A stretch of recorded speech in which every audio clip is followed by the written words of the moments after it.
Dad, my fiancée does not want her there. Those 6 words destroyed 30 years of my life in less than 10 seconds. My son, Stephen, was standing in front of me on the terrace of my house, hands in his pockets, with a look that was no longer that of the boy I had raised.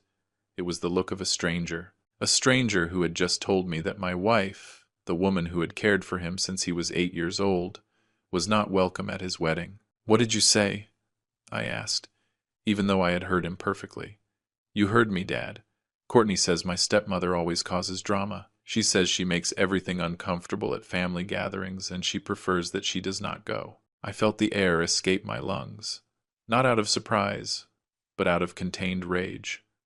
Rage from years of swallowing comments, of ignoring slights, of pretending everything was fine when it clearly was not. "Your stepmother?" I repeated, savoring the poison of that word. "Is that what you call Pamela now?" Stephen shrugged. "Is that it? She is not my mom. She never was." There it was, the naked truth, no filters. Without that veneer of politeness we had maintained for so many years at Sunday dinners, at forced Christmases, at tense birthdays where we all pretended to be a family. "Understood," I said. "Just that, nothing else." My voice came out so calm that even I was surprised. Stephen blinked, confused. I think he expected screaming. He expected me to beg, to plead, to try to convince him. But I was not going to do that. Not anymore. "Understood. Is that all?" he asked. "That is all," I confirmed, taking a sip of my whiskey. "You can go." He stood there a few seconds longer, as if waiting for something. Then he turned around and left. I heard his truck start in the driveway and drive away down the street. I remained alone on the terrace, watching the sunset over the city. From up here in the hills, everything looked so small, so insignificant. I thought about Pamela inside, in the living room, not knowing yet what had just happened. I thought about how I was going to tell her. I thought about how her heart was going to break once again. And then I picked up my phone. "Allow me to tell you who I am. My name is Edward Miller. I am 63 years old. I own an import and export company that I founded 35 years ago with a loan of $5,000 and a dream that everyone called impossible. Today, that company is worth nearly $200 million. I have properties in Chicago, Miami, and San Diego. I drive a Mercedes S-Class. I live in a 4-story house overlooking the entire city. But none of that matters when your own son spits in your face. I had my first marriage with Ellen, Stephen's mother. It was a good marriage at the beginning. She was beautiful, intelligent, ambitious. We married young when I was just starting out. Stephen was born 2 years later. I worked 16 hours a day building my business. Ellen stayed home taking care of the boy, but over time she began to resent me. She said I loved my work more than my family. Maybe she was right.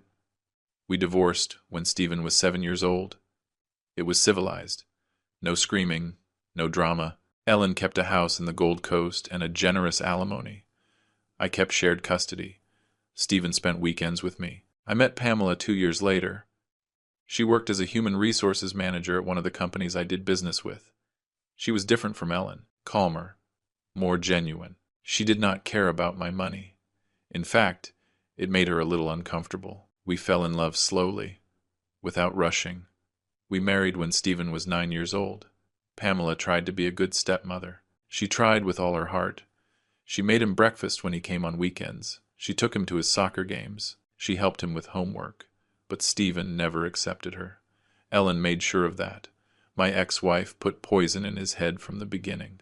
She told him Pamela had taken me away from him, that it was her fault we had divorced, even though that was a lie. She told him Pamela only wanted my money, that she was an opportunist, a climber, and Stephen believed her, because children always believe their mothers. Over the years, the resentment grew. Stephen became cold with Pamela. He ignored her at meals. He answered her with monosyllables.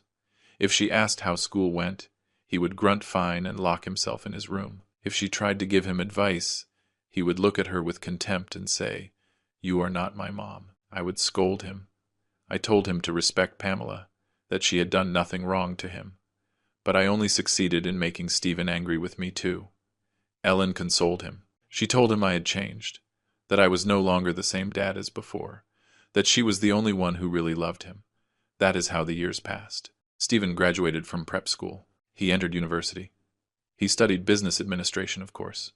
I paid for everything. Tuition, the apartment, the car, trips with his friends. Everything.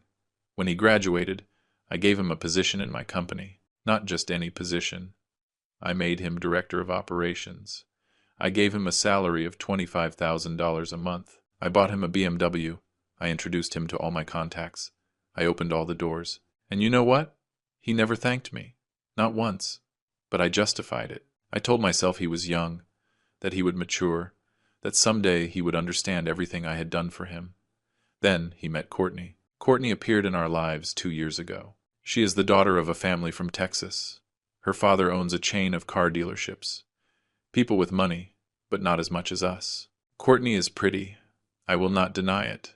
Blonde, tall, with that Instagram influencer style. But from the first moment I knew there was something about her I did not like. It was the way she looked at our house. The way she touched things, as if evaluating their price.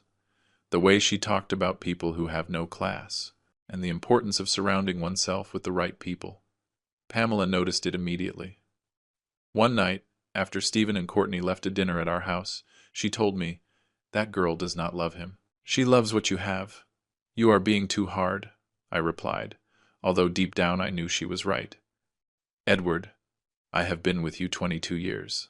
I know how to recognize fake people. And that girl is fake to the bone." But Stephen was blinded. Courtney had him completely manipulated. Within 6 months, they were living together. Within a year, Stephen told me they were getting married. "I need you to help me with the wedding, Dad," he said. "I want something big, something that impresses." Courtney deserves the best. Of course he asked me for money. He always asked me for money. It did not surprise me anymore. "How much do you need?" I asked. $150,000, maybe $200,000. "We want to do it in Napa Valley, at that new place that is trendy.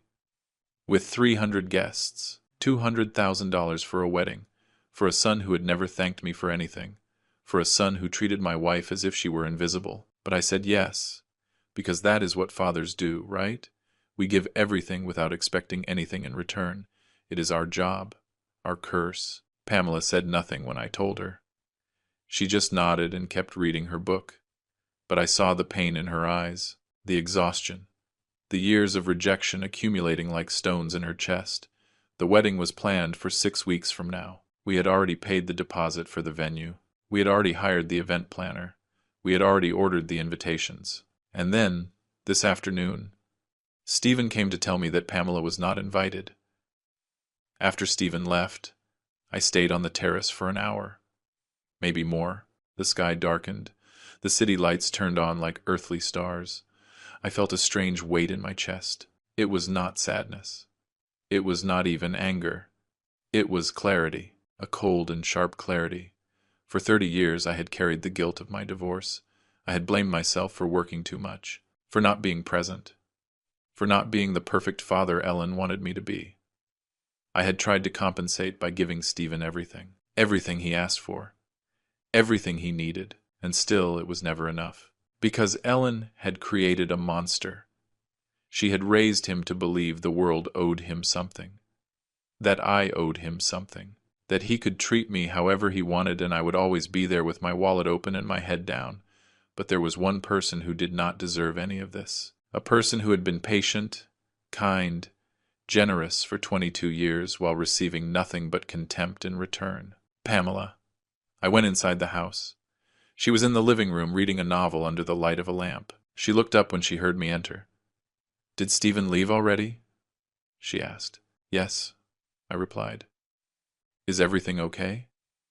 I sat beside her. I took her hand. I felt how it trembled a little, as if she already knew what was coming. "Stephen came to tell me that you are not invited to the wedding." I said it without beating around the bush. I saw how her face fell, how she tried to maintain composure, how she blinked fast to hold back tears. "I understand," she said with a broken voice. "It is his day. It is his decision." "No," I said. "It is not okay and I am not going to allow it. Edward, I do not want to cause problems. You have never caused problems. I interrupted her. You have been the only one who has kept this family together. The only one who has been loyal. The only one who has been real. Pamela closed her eyes. A tear escaped down her cheek. What are you going to do? She whispered. I took out my phone. The right thing. I dialed the number of my lawyer. Henry Vance. The best corporate lawyer in Chicago. The man who had structured all my businesses for the last 20 years. A man who knew exactly how money and power worked. He answered on the second ring. Edward, what happened? Henry, I need you to come to my house first thing tomorrow morning. We are going to make some changes. What kind of changes? Changes to my will. Changes to the company structure. Changes to everything. There was a pause. Are you sure? I have never been more sure of anything in my life. I will be there at 8 in the morning. I hung up. Pamela was looking at me with wide eyes. What are you going to do? She repeated.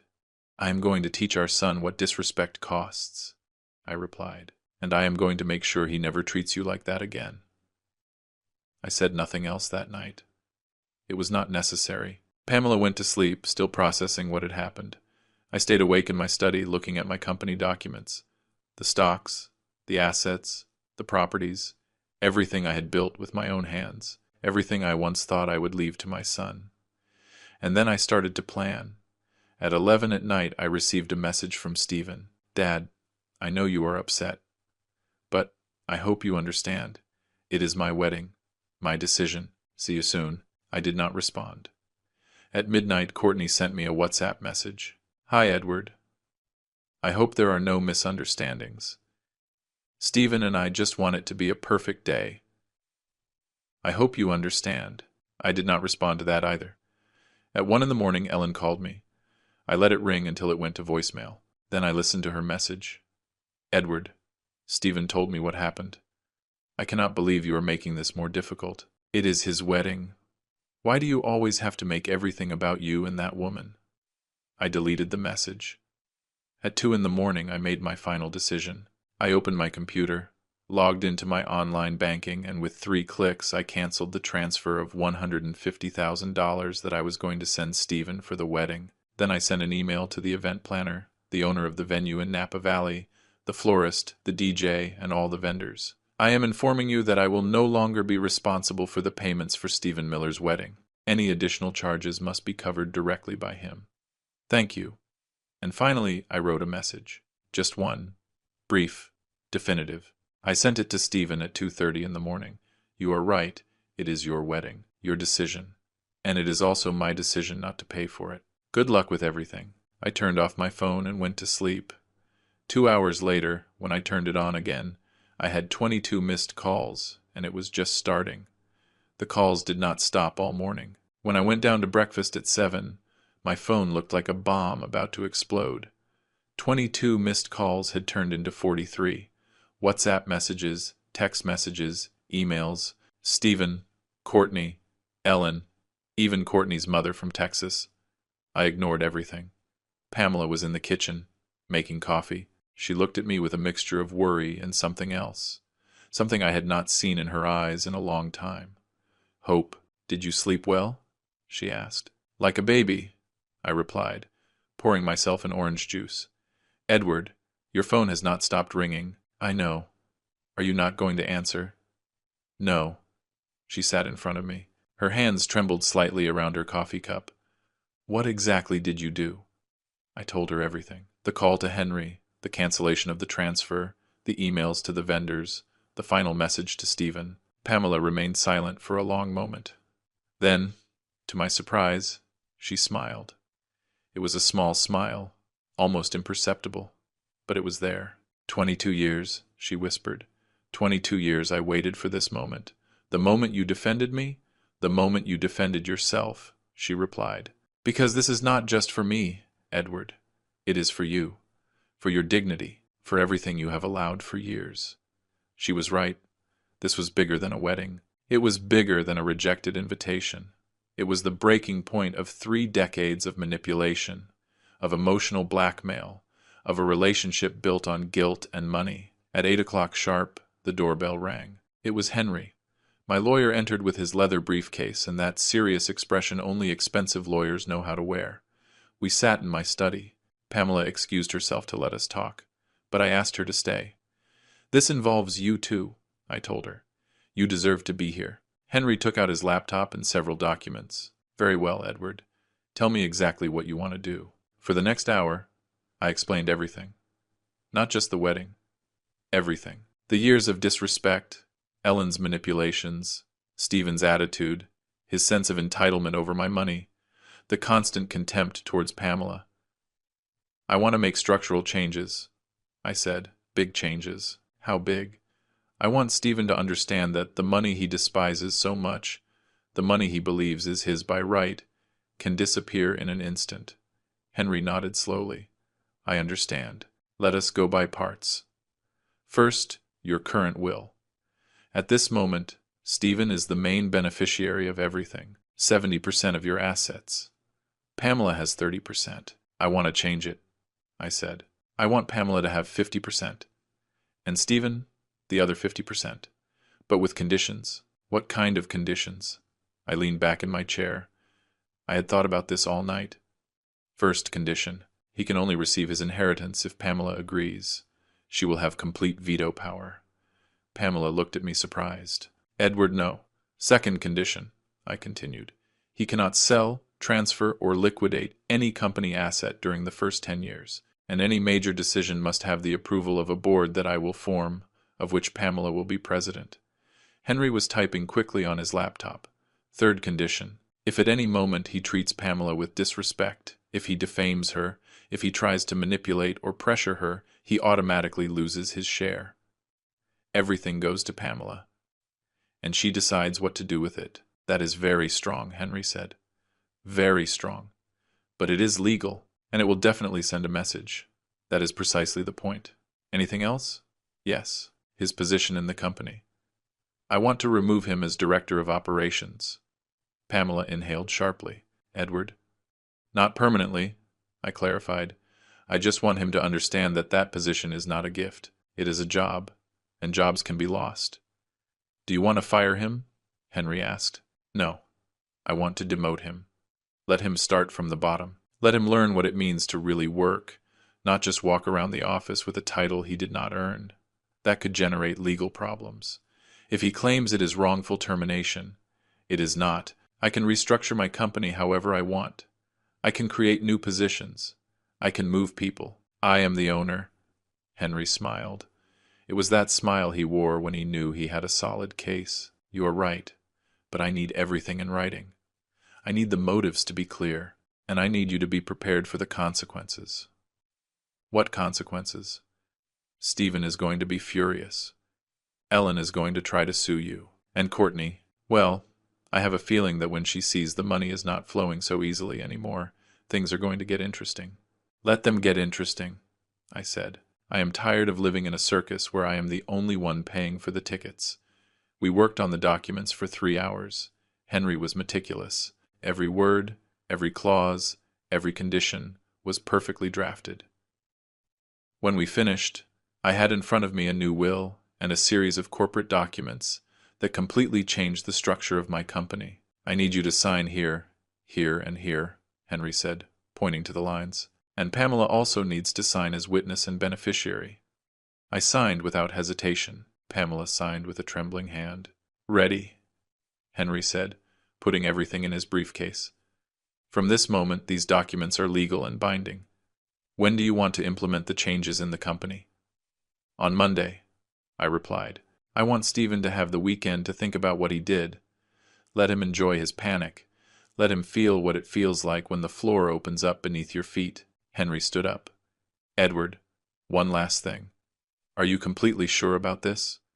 Because once Stephen knows what you have done, there is no turning back. The relationship will change forever. It already changed, I replied. It changed when he disrespected me. It changed when he humiliated Pamela. It changed when he decided that my money was his by right, but my wife did not even deserve a place at his wedding. Understood, Henry said. I will call you early Monday. When he left, Pamela and I remained alone in the study. She looked at me as if she did not know me. Who are you? She asked, almost whispering. I am the man I should have been 20 years ago, I replied. She came closer and hugged me. I felt her trembling. I do not know if it was fear, relief, or both.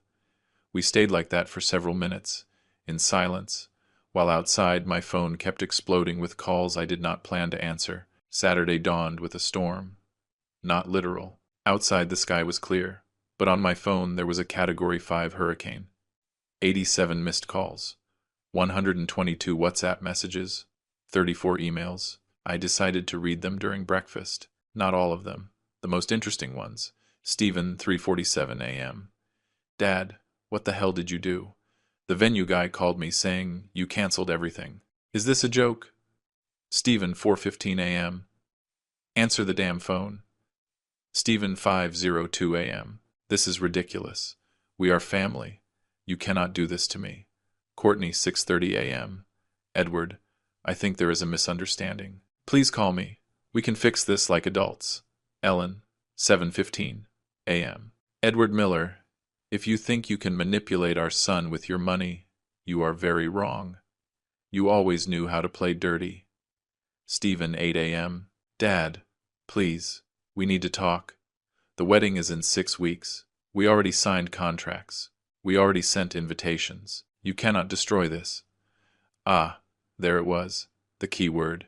Destroy.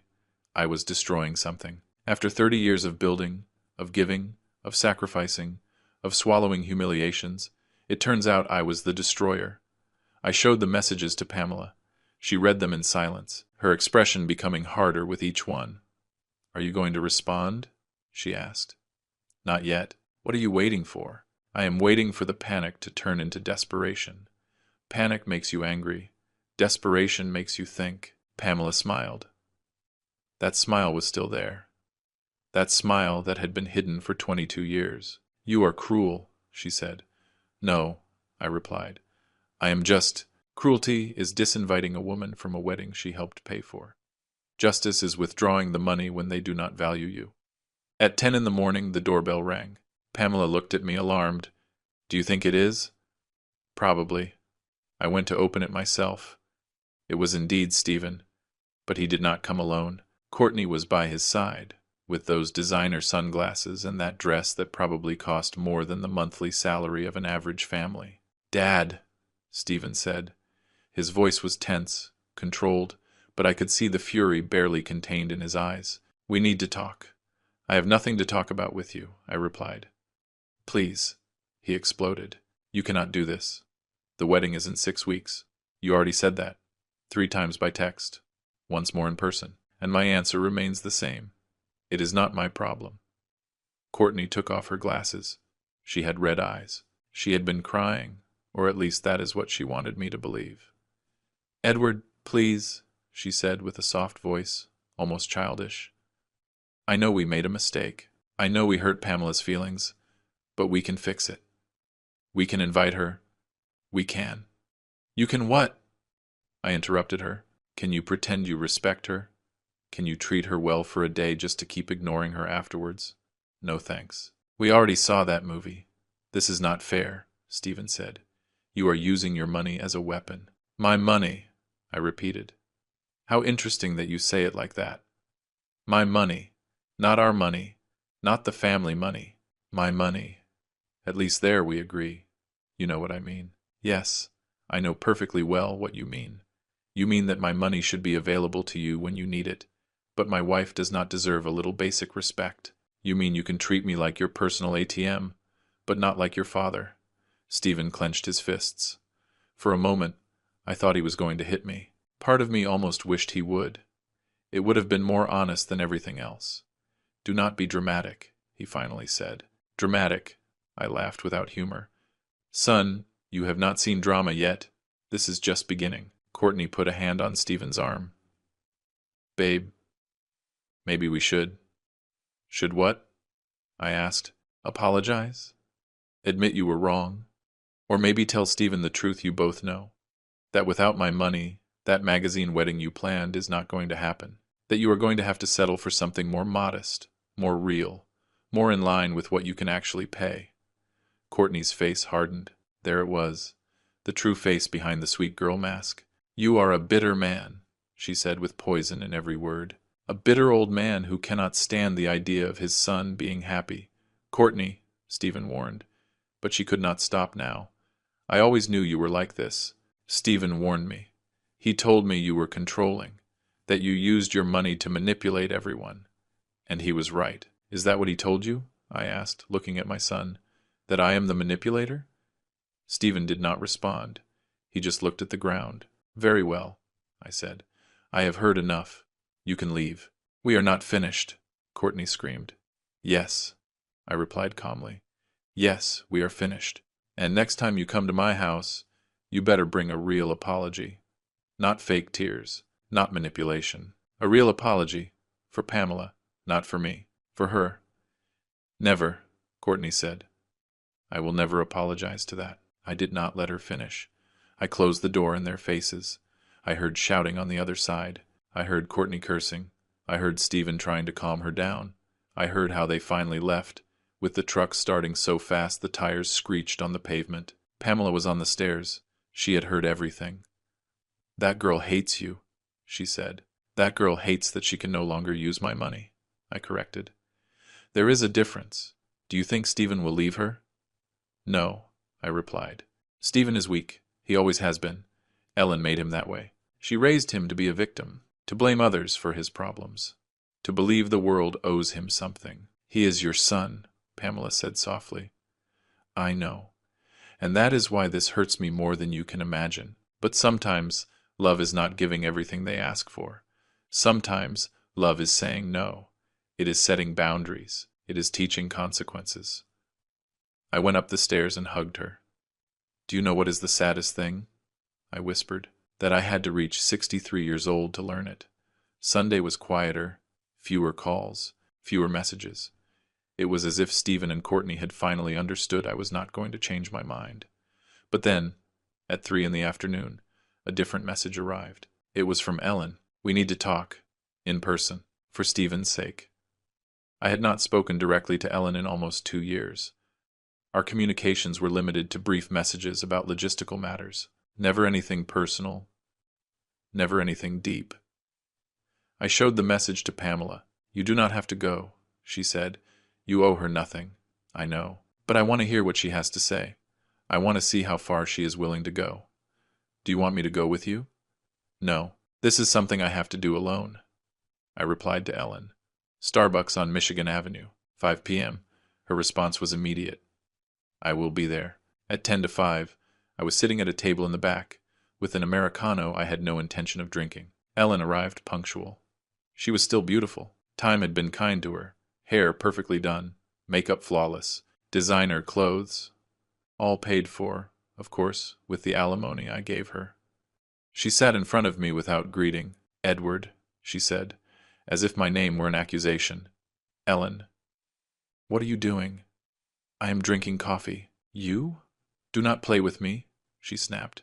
You know perfectly well what I am talking about. Stephen is destroyed. You canceled everything. The wedding, the money, everything.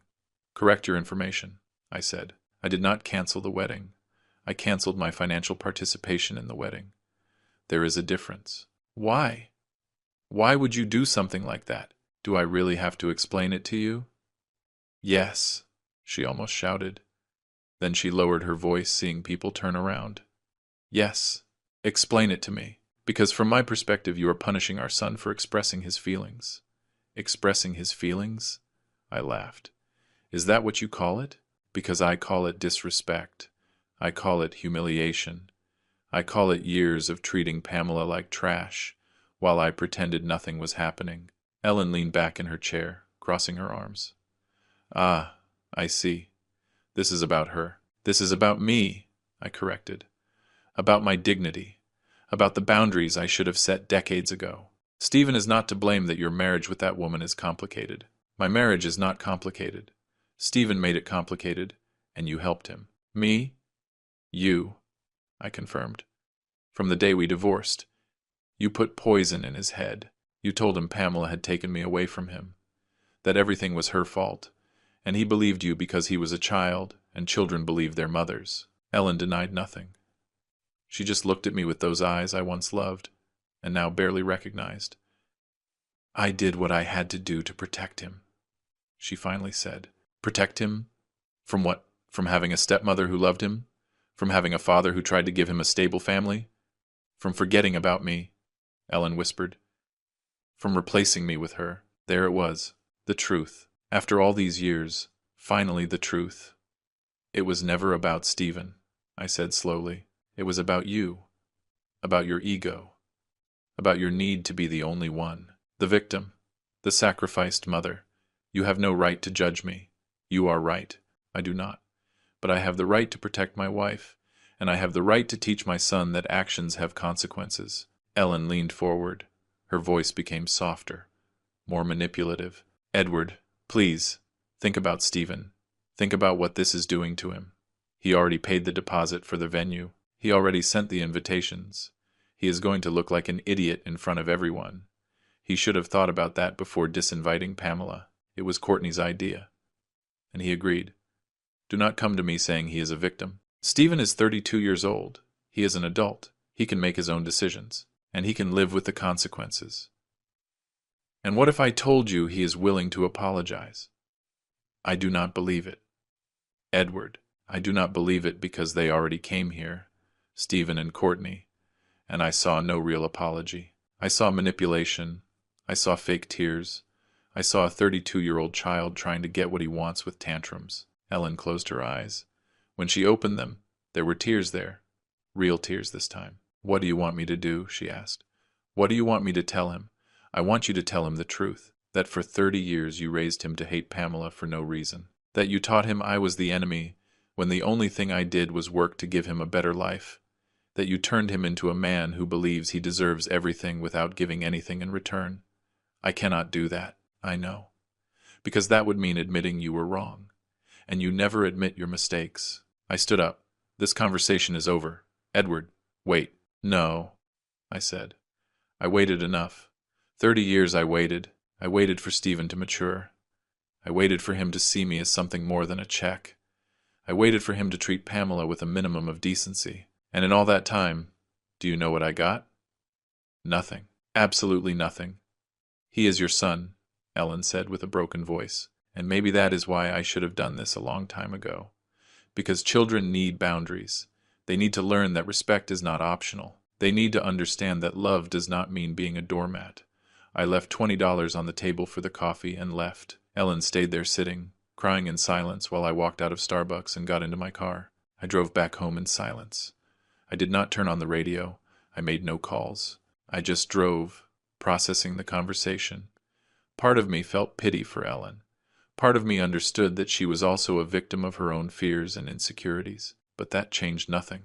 When I arrived home, Pamela was on the terrace, reading. She looked up when she saw me arrive. How was it? Exactly as I expected, I replied, sitting beside her. Ellen is still Ellen. Stephen is still Stephen, and I am still the villain in their story. Pamela put her book aside and took my hand. Do you regret it? No, I replied without hesitation. For the first time in 30 years, I regret nothing.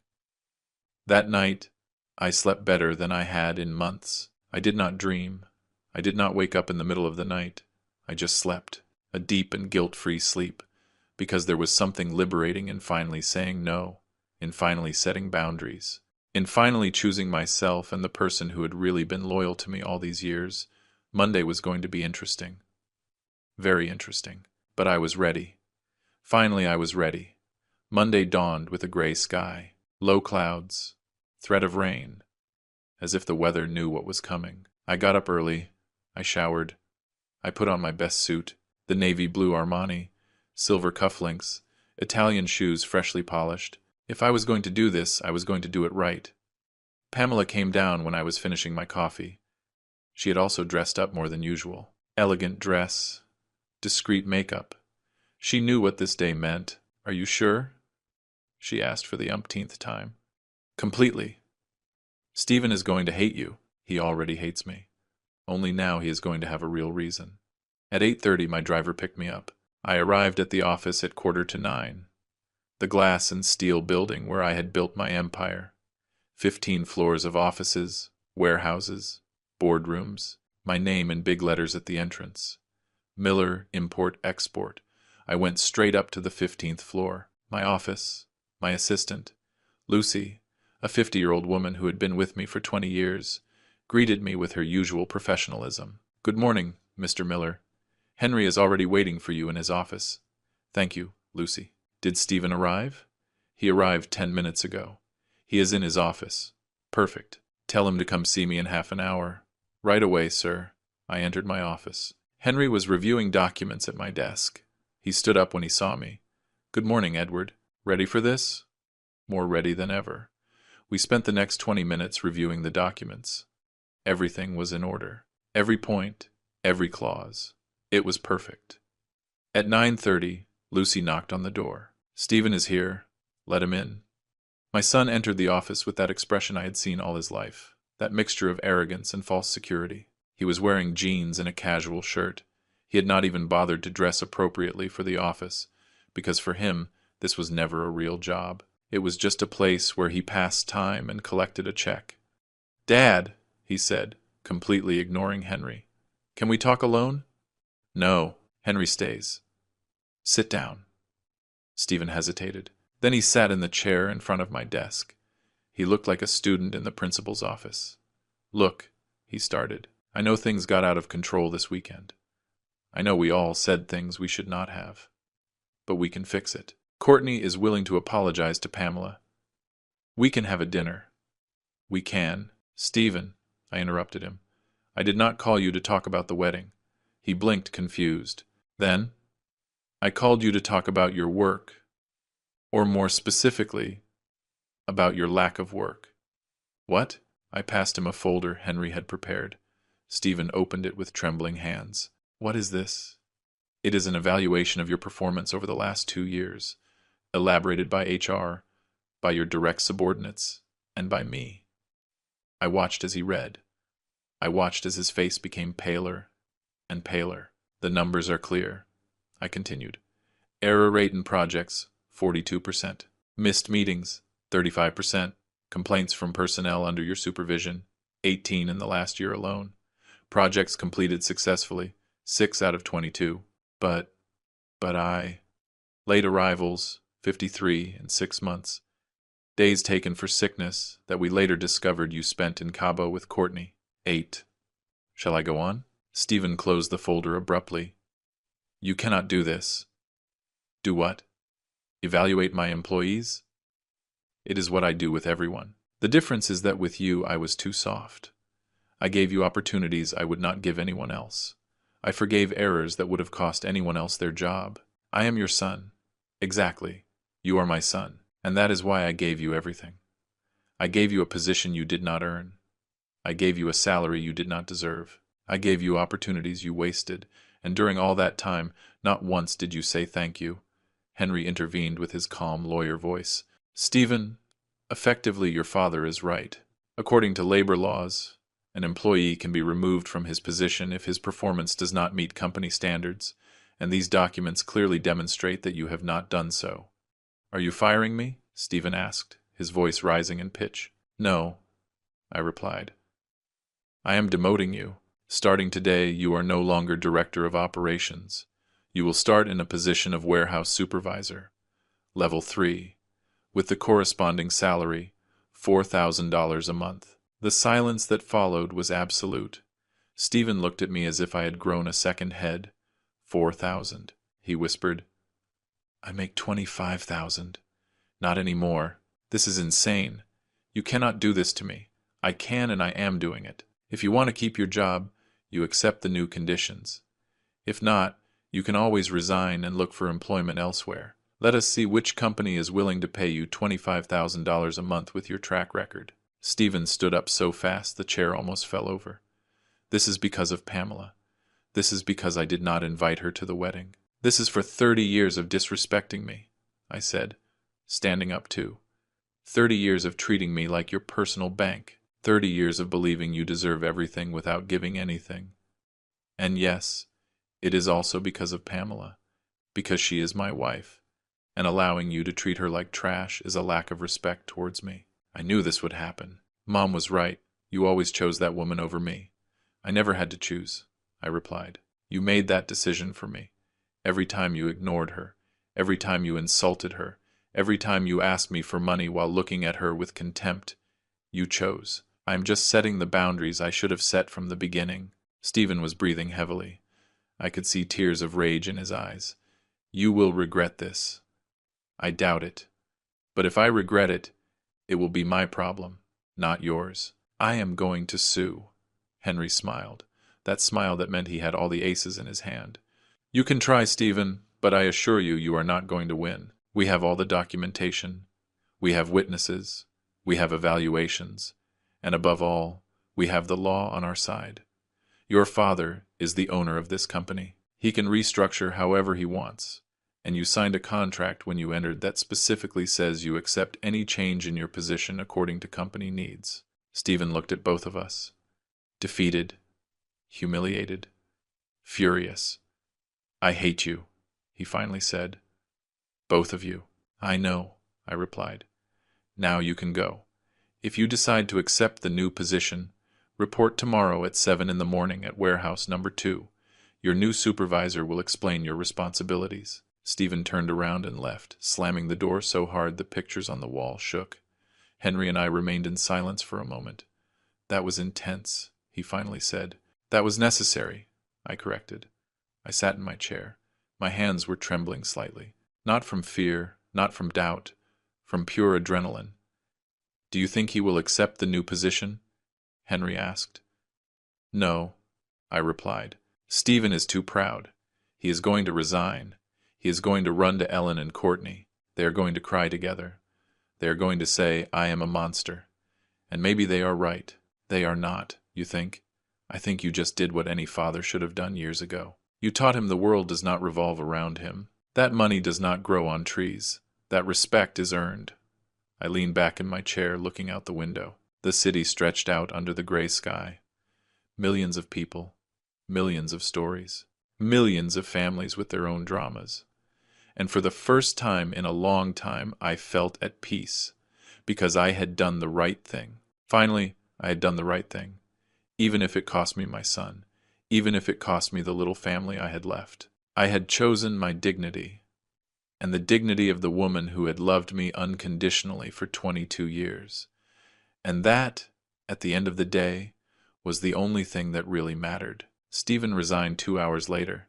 He did not come in person. He did not have the courage. He simply sent an email to Human Resources, copying me.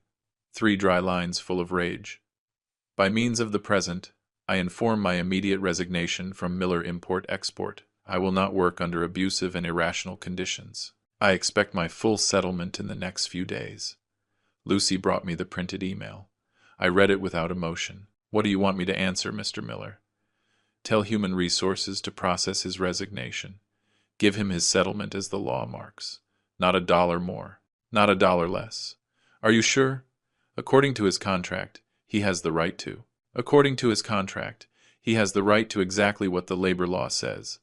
Calculate his days worked, his proportional bonus, his untaken vacations. Everything legal. Everything fair. Nothing more." Lucy nodded and withdrew. I stayed alone in my office, looking at that email. 3 lines. 32 years of life summarized in 3 lines. There was no thanks for everything. There was no, "I am sorry we came to this." Just rage. Just wounded pride. The phone on my desk rang. It was reception. "Mr. Miller, there is a Mrs. Ellen Miller here. She says she needs to speak with you urgently." "Of course." "Ellen." Stephen had run directly to his mother. "Tell her I am not available. She says she will not leave until you receive her." I sighed. Ellen had always been dramatic, and apparently, 30 years later, she still was. "It is okay. Let her up." 5 minutes later, Ellen burst into my office. And I mean burst because that is what happened. She threw the door open. She did not even knock. Lucy came behind her trying to apologize. "It is okay, Lucy," I said. "Close the door." Ellen stood in front of my desk. Her hair was down, messy, red eyes, makeup running. She looked 10 years older than the day before. "What did you do to him?" she asked with a trembling voice. "What the hell did you do to our son?" "I treated him like any incompetent employee," I replied calmly. "I offered him a position according to his skills. He decided to resign. You took away his job. You humiliated him. I offered him a different job. He chose his pride over his livelihood. That was his decision. Ellen let herself fall into the chair. She covered her face with her hands. Her shoulders shook. I cannot believe you have gone this far, she whispered. I knew you were cold. I knew you were hard. But I never thought you would be capable of destroying your own son. I did not destroy him. I taught him a lesson. If that destroys him, then he never had solid foundations to begin with. He was your son, your only son, and you were my wife. And look how we ended up. Life is not always fair, Ellen. Sometimes relationships break. Sometimes people disappoint each other. Ellen looked up. Her eyes were full of pure hate. She did this to you. That woman poisoned you against your own family. Pamela did not have to do anything. You handled it yourselves. 30 years, Ellen. 30 years allowing Stephen to treat her like trash. 30 years swallowing my dignity. 30 years being the family bank. And when finally I say, enough, I am the villain? Yes, because a father does not abandon his son. I did not abandon him, I said, standing up. He abandoned me. Years ago, when he decided it was only worth talking to me when he needed money. When he decided my wife did not deserve respect. When he decided I was only useful for signing checks. Are you crazy? Maybe, or maybe finally I am sane. Ellen stood up. She wiped her tears with rage. This is not going to stay like this. We are going to fight. Stephen has rights. Stephen has exactly what the law gives him. And neither you nor he can do anything about it. I have the best lawyers in Chicago. I have all the documentation. I have everything in order. You are a monster. I am a man who finally set boundaries. If that makes me a monster, then so be it. Ellen walked towards the door. She stopped before leaving. You are going to die alone, she said without turning. With all your money, with all your company. But completely alone. No, I replied. I am going to die with the person who has been loyal to me all these years. That is the difference between you and me, Ellen. I know how to recognize real value when I have it. She left without saying anything else. I heard her heels echoing in the hallway. I heard how she left, and I felt liberated. I called Pamela. How are you? She asked immediately. Fine. Surprisingly fine. Stephen? He resigned. Ellen came to make a scene. Everything went exactly as expected. There was a silence on the other side. Do you regret it? No. Do you?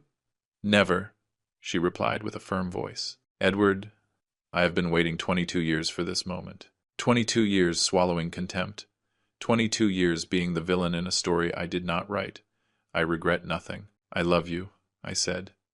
I love you too. Now come home. We are going to celebrate. Celebrate? Celebrate your freedom. Our freedom. I hung up with a smile on my face. Pamela was right.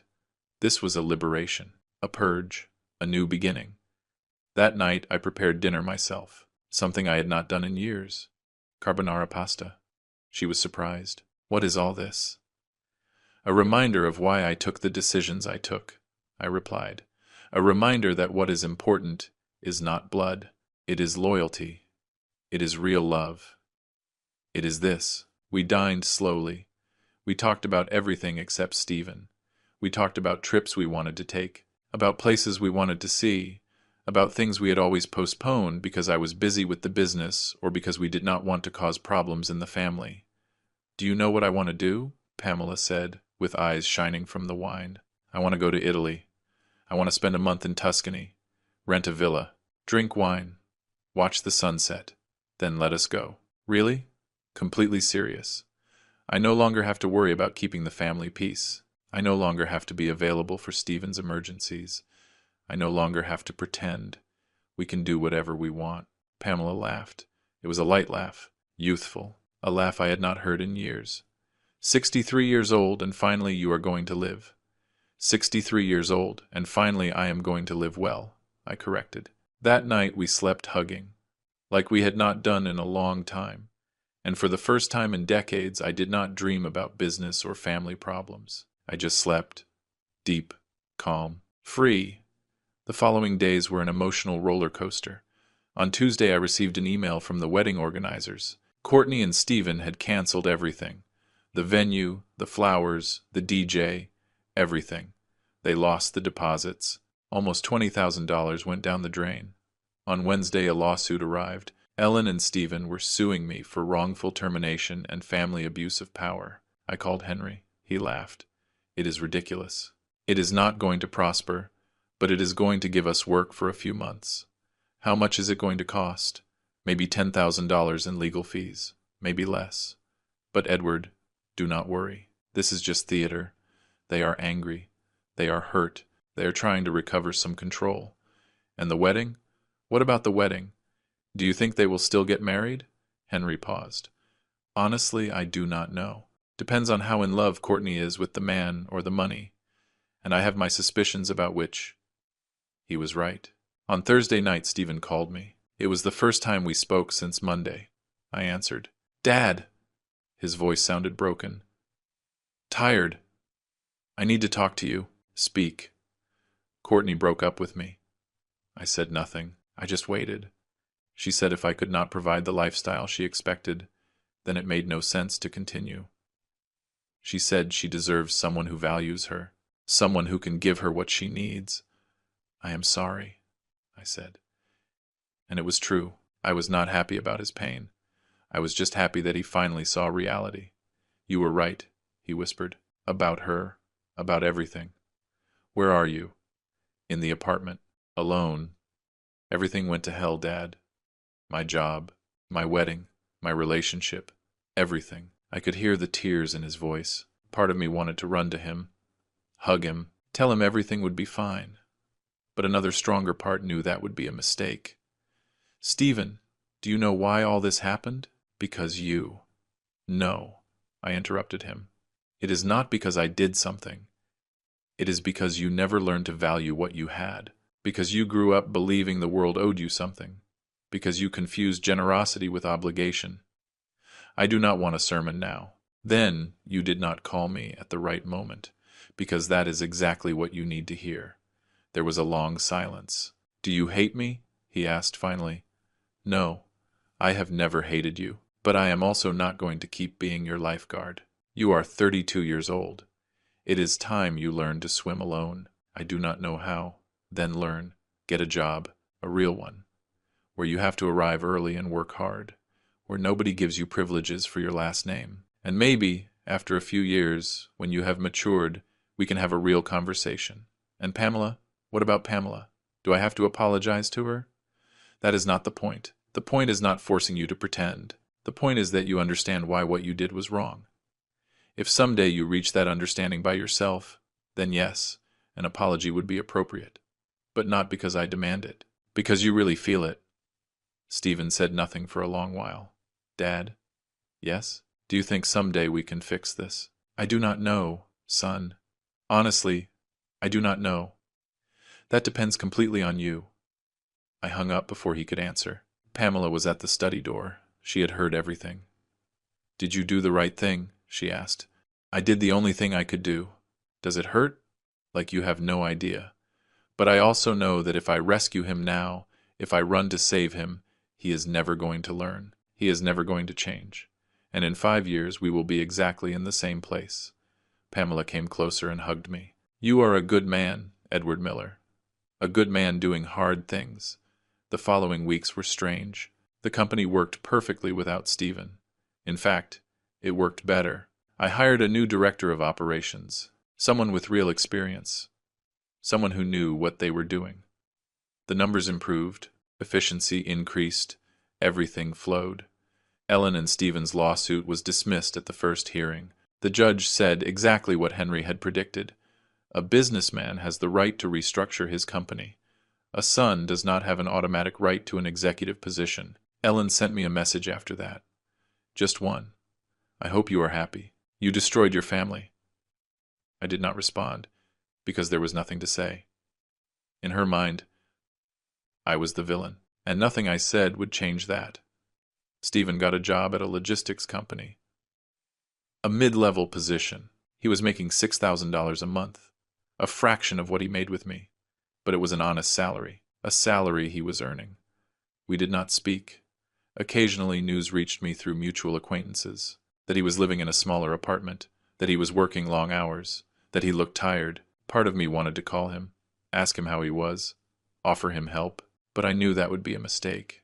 Stephen needed this. He needed to hit rock bottom. He needed to understand what it meant to really work. Pamela and I booked our trip to Italy, a full month in Tuscany. We were leaving in 3 weeks. "Are you excited?"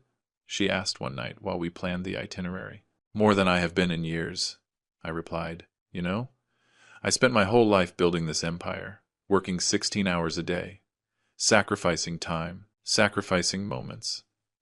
And for what? So my son would see me as an ATM? Not anymore. What are you going to do with the company? I want to start delegating more. I want to travel with you.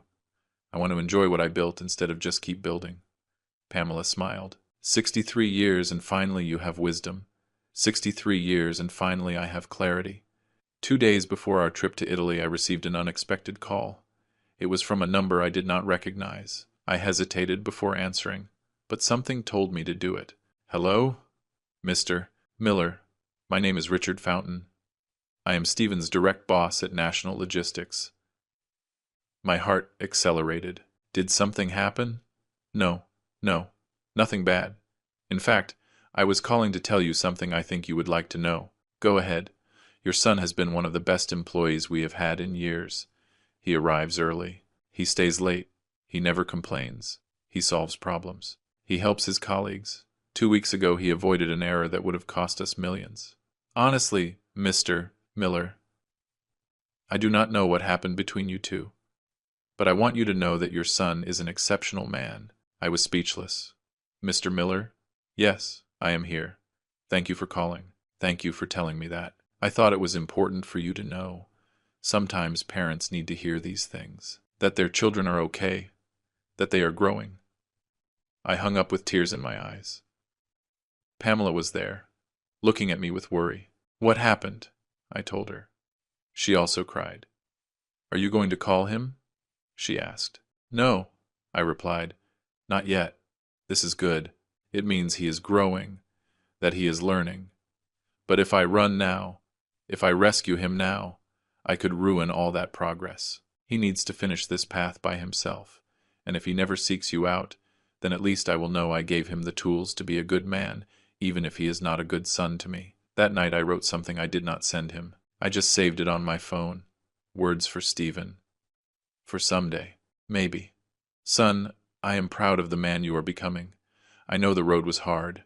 I know I hurt you. But I also know it was necessary, because true love is not giving everything. It is teaching. It is setting boundaries. It is letting go. When you are ready, I will be here. Not with money, not with solutions, just with time, with conversation, with mutual respect. That is the only thing I ever wanted. Your dad. I did not send it, because I knew it was not the time yet. The night before our trip, Pamela and I went up to the terrace, the same place where everything had started weeks ago. The same place where Stephen had told me Pamela was not invited to his wedding. It seemed like a lifetime had passed. "Do you know what is the strangest thing?" I said, watching the illuminated city. "That I feel lighter. As if I had been carrying a backpack full of stones for 30 years and finally took it off. They were stones of guilt," Pamela said. "Guilt for the divorce. Guilt for not being the perfect father. Guilt for rebuilding your life with me. But Edward, you had nothing to feel guilty about." "I know. Now I know. But it took me 63 years to learn it." Pamela leaned on my shoulder. "What do you think Stephen is doing now?" "I hope he is learning. I hope he is growing. I hope someday he understands why I had to do what I did. And if he never understands, then at least I can live with a clear conscience. Because I did the right thing, not the easy thing, the right thing." We stayed there in silence, watching how the city lights blinked like fallen stars, and I thought about everything that had happened. About the calls, the fights, the tears, the slammed doors, the lawsuits, the pain. But I also thought about the freedom, the recovered dignity, Pamela finally being valued, me finally putting myself first. Sometimes love means saying no, means setting boundaries, means letting the people you love fall so they learn to get up alone. And maybe that was the hardest lesson of all. That being a good father does not mean giving everything. It means knowing when to stop giving, when to stop rescuing, when to let life teach the lessons you could not. "Ready for Italy?" Pamela asked. "More ready than ever," I replied, and I meant it seriously. Because for the first time in decades I was not running from something, I was running towards something, towards a life I really wanted to live, with the person who really valued me. The rest of the world could judge me, Ellen could hate me, Stephen could resent me, but I knew the truth. I had done what any man with dignity should do. I had chosen myself, and that, in the end, was the only thing that really mattered. Italy was a dream. 30 days in Tuscany, vineyards that stretched as far as the eye could see, medieval villages perched on hills, red wine that tasted like history, fresh handmade pasta, sunsets that painted the sky gold and orange. Pamela and I walked through lavender fields, holding hands like teenagers. We had breakfast on terraces overlooking infinite valleys. We spent afternoons reading under ancient olive trees. We did not talk about business. We did not talk about Chicago. And we definitely did not talk about Stephen. It was as if we had left all that life behind, as if we were other people, lighter people, freer people. One night, in a small restaurant in Siena, Pamela took my hand across the table. "Thank you," she said. "Why?" "For choosing me. After 22 years of being invisible, finally you chose me. I should have done it decades ago, but you did it now, and that is what matters." We toasted with Chianti under a sky full of stars, and in that moment, looking into the eyes of the woman who had remained by my side no matter what, I knew I had made the right decision. We returned to Chicago at the end of October. The weather had changed. The air was cooler. Everything felt different. Or maybe I was different. There were 183 emails waiting for me. I reviewed them with Henry in my first week back. Nothing urgent. Nothing that could not be handled. The company continued working perfectly. And then, on a Tuesday afternoon, I received a message.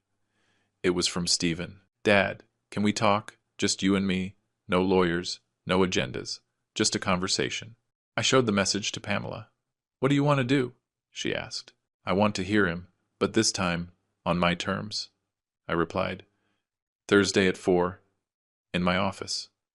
His response was immediate. "I will be there. Thank you." On Thursday, I arrived early at the office. I put on my best suit, not to intimidate, but because I wanted to feel strong, secure. At 4 o'clock sharp, Lucy knocked on my door. "Stephen Miller is here. Let him in." My son entered, and I almost did not recognize him. He had lost weight, shorter hair, deep dark circles, wearing a modest suit, not designer, shoes well polished but old, and something else, something in his eyes.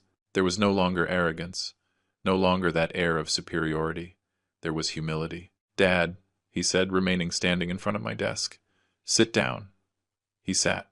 His hands trembled slightly. "Thank you for receiving me. What did you want to talk about?" Stephen took a deep breath. I saw how he struggled to find the words. "I want to apologize, not just for the wedding, for everything, for the last 30 years. I said nothing. I just waited. You are right. About everything. I was a terrible son, a terrible employee, a terrible person. I grew up believing I deserved everything without giving anything, that your money was mine by right, that I could treat you however I wanted and you would always be there." His voice broke. "I treated Pamela horribly. For 22 years. And she never did anything to me. Never. I just wanted to hurt someone because I was angry. Angry at Mom for the divorce. Angry at you for moving on. Angry at the world." Tears began to roll down his cheeks. "And when you took everything away from me, when you let me fall, the first thing I felt was hate. I hated you. I hated Pamela. I hated my life. But later, when I had to really work, when I had to earn every dollar, when nobody gave me privileges, something changed." "What changed?" I asked in a low voice. I understood. I understood that you did not hurt me. You taught me. And it was the hardest lesson of my life, but also the most important." He wiped his tears with the back of his hand. "I know I cannot erase 30 years in one conversation. I know I do not deserve your forgiveness, but I needed to tell you that I am sorry, that I understand why you did what you did, and that I am proud to be your son. Although it took me 32 years to realize it, silence filled the office. I could hear the ticking of the clock on the wall, the distant murmur of traffic outside, my own heart beating in my ears. Why now? I finally asked. Why come now with this? Because finally I am ready. Because finally I am the man I should have been years ago. And because I want you to meet that man. Not for you to give me anything. Not for you to give me back my job. Just so you know, your son finally grew up. I got up from my chair, went around the desk. Stephen stood up too, unsure. And then I did something I had not done in years. I hugged him. Stephen collapsed in my arms. He cried like I had not seen him cry since he was a child. And I cried too, for the lost years, for the pain caused, for the family that could have been, and was not. But I also cried of relief, because my son had returned. Not the spoiled child, not the arrogant man, but the real man who was always there waiting to emerge. I love you, son, I whispered. I have always loved you, even when it was hard, even when it seemed impossible. I love you too, Dad, and I am sorry for everything. We stayed like that for long minutes, father and son, reconnecting, healing. When we finally separated, Stephen wiped his face. There is something else, he said. What? I need to apologize to Pamela. In person. Do you think she will agree to see me? I smiled. There is only one way to know.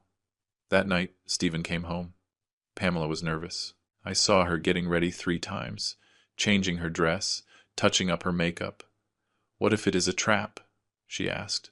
What if he just wants something? Then we will know, but I think this time it is different. I saw it in his eyes. When Stephen arrived, he brought a bouquet of flowers, white roses, Pamela's favorites, although he had never bothered to find out before. Pamela opened the door. They stood looking at each other for an endless moment. Pamela, Stephen said with a trembling voice, I know I do not deserve even a minute of your time. I know that for 22 years I treated you as if you were invisible, as if you did not matter. And I want you to know that says everything about me and nothing about you. He extended the flowers. You were more of a mother to me than I allowed. You tried to love me when I did not want to be loved, and I repaid you with contempt. Forgive me, please. Pamela took the flowers with trembling hands. Tears ran freely down her face. Stephen, you do not have to say anything, he interrupted her. You do not have to forgive me. I just needed you to know that I am sorry. For real.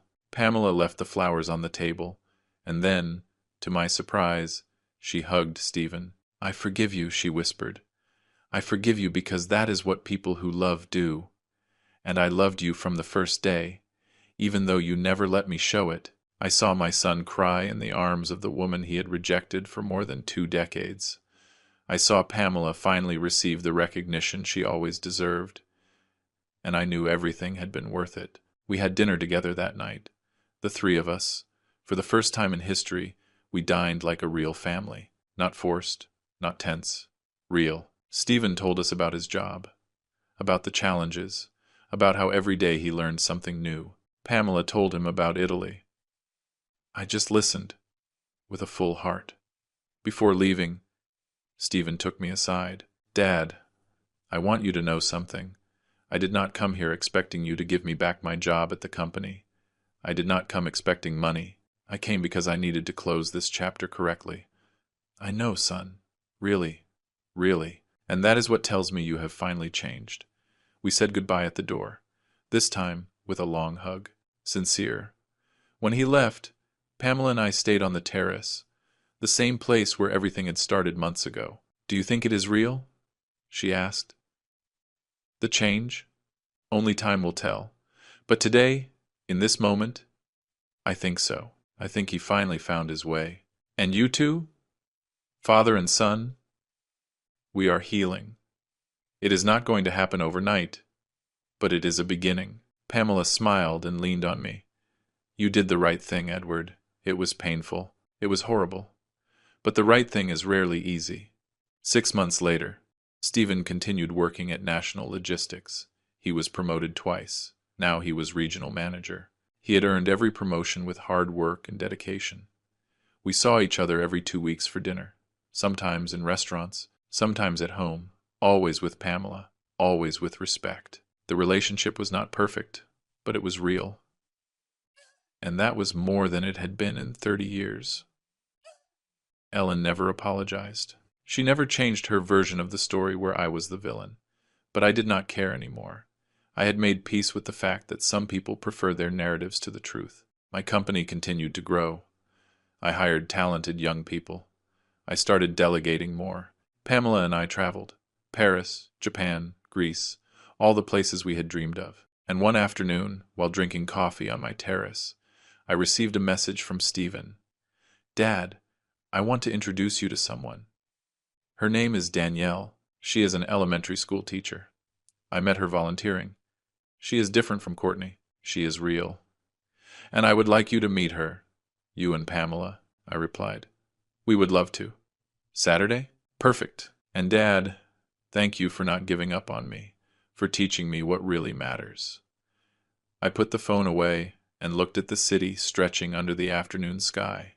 I thought about the whole road traveled, the difficult decisions, the burned bridges, the learned lessons. Sometimes, true love means letting go. It means letting the people you love face the consequences of their actions. It means setting boundaries, even if it hurts. It means choosing your dignity over maintaining the peace. And when finally you have the courage to do it, something magical happens. The people who really love you find their way back, not for money, not out of obligation, but out of respect, out of real love, out of the family we decide to be, not just the one we got by blood. My name is Edward Miller. I am 63 years old, and finally I learned that being a good father is not giving everything. It is knowing when to say no. It is teaching. It is setting boundaries. It is loving enough to let fall. And that, my friends, is the most valuable lesson I can share. Because in the end, family is not about blood. It is about respect, about loyalty, about being there when it really matters. And sometimes, finding that means losing everything first. If my story touched your heart, if you have ever felt you give more than you receive, if you have allowed them to disrespect you to maintain the peace, I want you to know something. It is never too late to set boundaries. It is never too late to choose yourself. It is never too late to demand the respect you deserve. Thank you for listening to the story of an old man who finally learned to live. And remember, true love sometimes means saying no.